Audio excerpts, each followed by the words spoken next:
Magluluto po tayo ng isang special na recipe na paborito ko po rin sa ating mga rabbit. So, eto na po siya.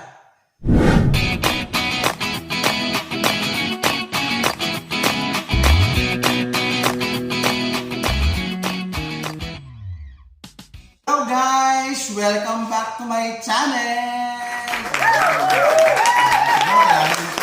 Ako po si Sir Pabs, mga ka-vlog. So, ngayon po ay very special day at ako po ay nag-crave ng ating gustong kainin for the day. Tayo po ay magluluto ng isang special at medyo paborito ko rin po na recipe.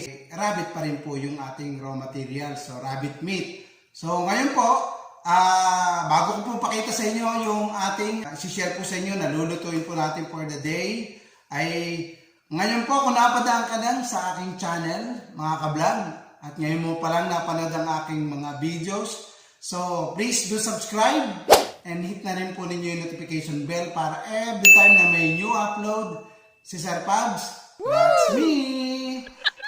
Kayo po yung unang makakanood ng aking video. So,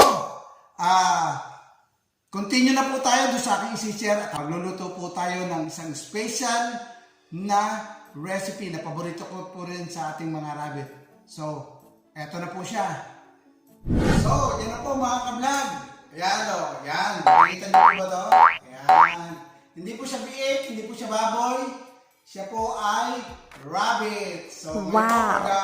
Day ay tayo po ay maglilitsyon ng rabbit. So, ito po yung ating rabbit.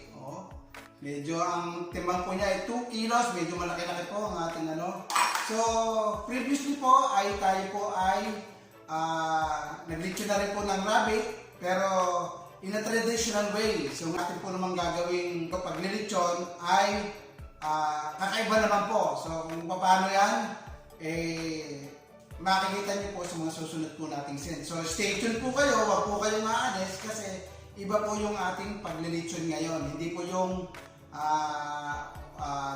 charcoal, mga ganyan. Hindi po yun. At tayo po ay medyo yung malakasan na po yung ating paglilitsyon ngayon. So we're trying our best na sa magagandang paraan ng paglilitsyon. So stay tuned po kayo at atin pong maglilitsyon po tayo dun sa magandang at malinis at pulido po na paglilitsyon. Po tayo mag-start ng ating tuhog-tuhog, litsyon-litsyon, yung ating pag-grill ng ating rabbit. Ito po yung rabbit meat natin. Tayo po ay muna ay mag-marinate ng ating rabbit. So before po natin so i-marinate po natin ng 2 hours to 12 hours or kung mas maganda po 24 hours the following day na po ninyo lilitsunin yung ating rabbit. Previous na naglitsyon po ako yung traditional way. So gumamit po tayo doon ng toyo, ng toyo tsaka yung mga ibang ingredients. So kaya po yung finished product po natin ay nag-darken. So yung toyo ay kumulay po doon sa skin ng ating rabbit. So, ayan po. By the way po mga ka-vlog, iba po yung pagkukuha ng pag nagkatay po kayo ng rabbit, yung skin po ng kwan ay, yan po yung para kayo naglilinis ng yung sa baboy din. Yung typical na sa baboy din po na naglilitsyon po kayo. So, para din sa manok, ganun din po yung so, maiwan po yung skin. So, pagka naman po, para po crispy, kasi ang habol po natin sa litsyon yung skin. Yan po yung masarap doon yung skin natin. Yung skin ng rabbit pala, hindi natin. So, yan po. So, makikita niyo po mga ka-vlog para baka magtanong po kayo, Sir Pabs, bakit po may mga itim-itim yung yung karne po nyo ng rabbit? Yan po, may spotted po na black. So, yung pong ginamit po nating rabbit, nung kinatay po natin, ay itim na rabbit. So, yung pong spotted na yan, galing po sa black color ng ating rabbit, kaya po may mga kung mas maganda po kung magbebenta po kayo ng mga litsong rabbit, mas maganda po yung New Zealand white ang inyo pong lilitsunin para po malinis pong skin, white lang po talaga siya. Tsaka pagka wala pong spotted na ganyan, yung mga black, Yan, ganyan po. So, since tayo naman po, pang personal naman po ito at pang ano natin, tayo po yung lalapang, tayo po yung kakain nito. So, wala pong issue sa atin kung may color, kung may spotted na color, yung like this, mga spotted na black.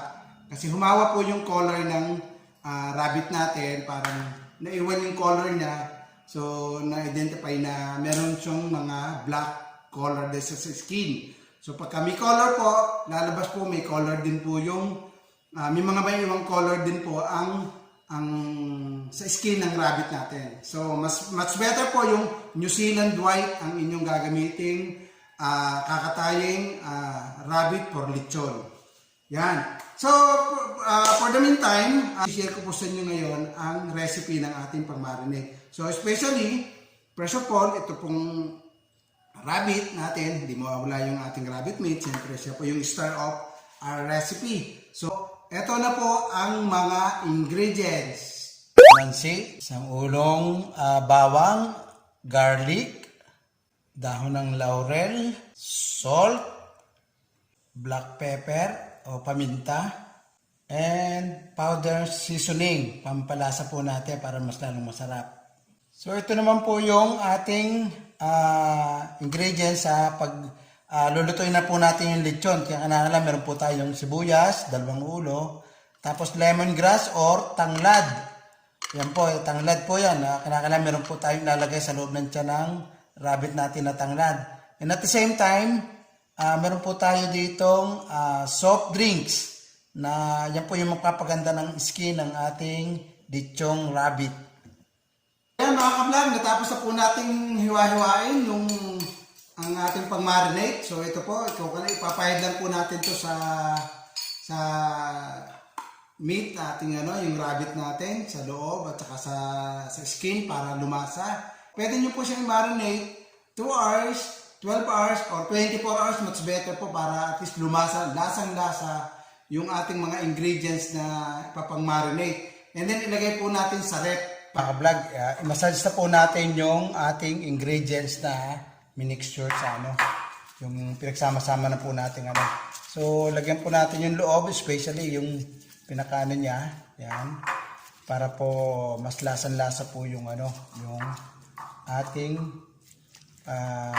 ingredients na minixture, yung mixture mismo ay lumasa dun sa ating sa part ng ating rabbit. So, yan po. Yung skin, pinakamahalaga po yung skin din. Kasi po, yan po yung gustong-gusto natin, yung balat na sa lechon.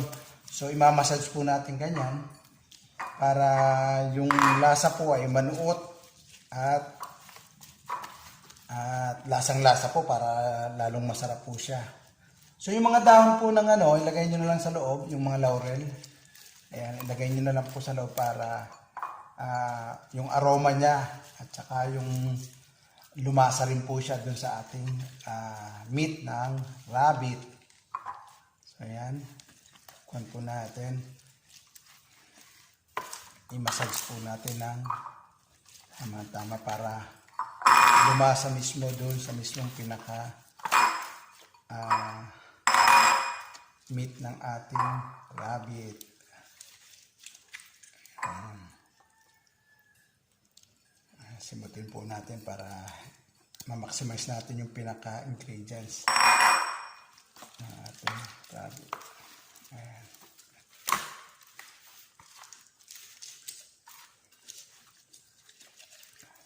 So yung mga laman-laman po, ikon po natin yung mga solid na ingredients natin.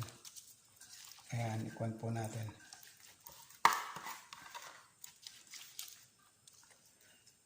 Ayan, masadsa po natin lahat yung mga ingredients sa ating rabbit. So, pagka tumagal po yan, so manunuot po doon sa mismong pinaka-karne. Especially doon sa balat ng ating rabbit.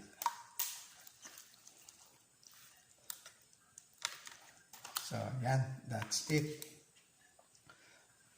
Tapos, ilagay po natin sa isang pan. Pwede rin yung po kung may Tupperware po kayo na kakasya yung ating rabbit na much better nga po nakaganyan siya para at least yung ano niya, yung katawan niya dire-diretso para maganda po nating ano. Pero okay lang din naman po kung nakabaluktot siya, nakaganyan, no. Yan. Lalagay po natin nakaganyan siya para at least manuot yung ano. Pwede rin yung kung may Tupperware po kayo, basta kasya po siya, nakadiretso, yan. Pwede nyo pong ilagay siya dyan. Tapos, yan, pagka nakaganyan po, yan naman po, wag po ninyong ilalagay sa freezer. Sa pinaka-ref lang po, doon sa lagayan lang po ng mga natira nating, mga leftover po natin pagkain. Tapos, kuberan nyo lang po ng ito, plastic. Ayan. So, magkuhan po kayo ng mga plastic na ano. So, much better din po kung kayo may ziplock, makasya yung ating rabbit. So, pwede nyo pong ilagay doon, at least, intact na intact po. Tsaka, yung space po ng ating ref, mamamaximize po natin. So, unlike sa ganito, sa nakaganito pong pan, pagka ilagay po natin ganyan, siyempre, yung space ng ref, ma-occupied niya po. Kung maramihan po yung inyong mamarinate na rabbit at gagawin nyo pong negosyo siya, di doon po, ziplock ang pinaka-advisable ko po sa inyong pwede nyong gamitin. So, yan po mga ka-vlog. Pwede na po natin tong ilagay sa ref lang po wag po sa freezer. Mga ka-vlog, umabot po ng 24 hours yung ating pagbamarinate ng ating rabbit. Kaya makikita nyo po, iba na po yung aking suot ngayon. Ayan. So, ngayon po, lalagay po natin ng palaman ang ating rabbit para sa may skewer na po yan. Ipokan po natin yan sa oven na po tayo. Hindi na po yung traditional na paglilitsyon na nasa kawayan. Ito naman po yung style natin po ngayon. Sa oven naman po natin gagawin para titingnan natin po kung ano po yung mas maganda at mas masarap. Oven o traditional litsyon kawayan. So, lagyan na po natin ng palaman, tapos tatahiin po natin yung kanyan dyan para hindi siya mahulog yung mga palaman natin sa loob ng ating rabbit. Tapos ilalagay na po natin yung mga natirang ingredients so tayo ay mag-marinate. So buhos na po natin ganyan. Tapos maglagay din po tayo ng mga sibuyas at saka bawang. Yan. Para mas lalo pang sumarap po. Mga ka-vlog, yung garlic po, ismash nyo po ng mas maganda para yung aroma po niya at yung lasa talagang kumatas po dun sa ating rabbit. Yan. Saka natin isiksik po ganyan. Tapos yung tanglad po natin, ayan po yung tanglad. Lemongrass po yan sa English. Huwag natin po kalilimutan.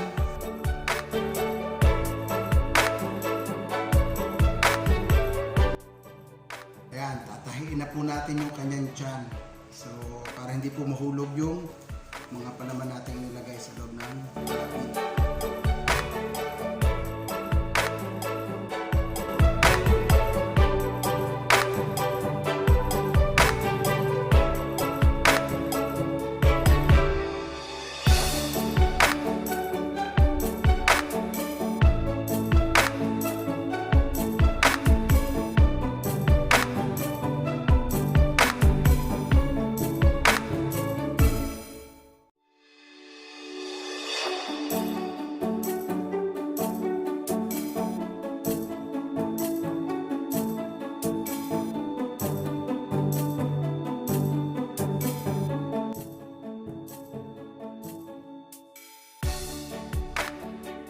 Ayan mga ka-vlog, tapos na po nating tahiin yung tiyan ng ating rabbit.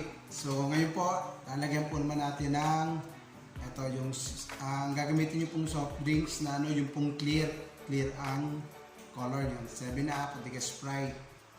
So para po maganda po yung magiging skin niya, no? Medyo palilikuan lang po natin ng Sprite or pwede rin po yung 7-Up. Basta clear po yung kanyang pinaka-soda niya, yung pinaka-soft drinks. Para po hindi po siya mag-darken pagka niluto na po natin. Kasi kukulay po yung mismong kulay nung ating ipapahid sa balat ng ating rabbit. So last time po medyo Kaya po nag-dark yung ano po natin, yung ating skin po ng ating rabbit. Minarinate ko po siya sa toyo.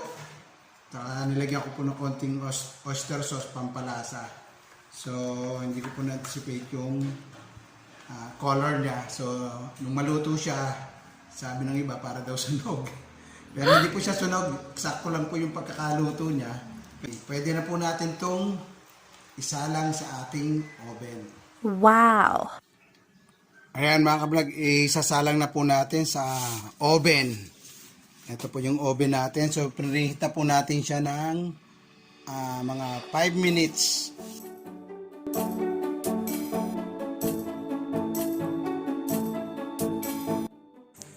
Ayan mga kablog, inilagay na po natin sa oven yung ating rabbit, na lechong rabbit.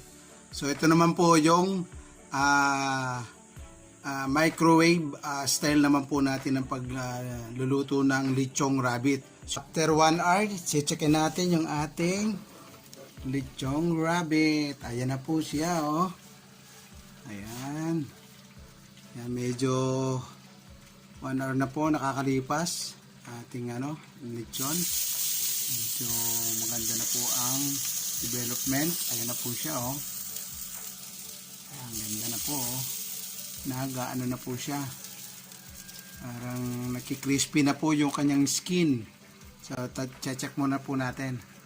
Ayan mga kablog, sa pag check natin kung skin niya crispy na, ayan, medyo hindi pa po, rubberized pa po siya, oh. Pero yung kanyang tail, tingnan niyo po, nakatayo na. Yan, crispy na. Pero yung kanyang skin, siguro mga 1 oras pa po ulit. Ayan mga kablog, checkin po natin. Ayan, oh. Ayan, narinig nyo yun, yung crispiness. Ayan. Ayan. Pero itong part na to po, ayan, medyo rubberized pa po yung ano niya. Wala pa pong crispy. Ayan. Ayan, oh. Ibig sabihin po, malapit na po siyang maluto. Luto na ang ating lechong rabbit. Ayan na po mga kablog, ang ating finished product, lechong rabbit. Ayan na po mga kablog, ang ating crispy. Ayan. Tinig nyo po ba?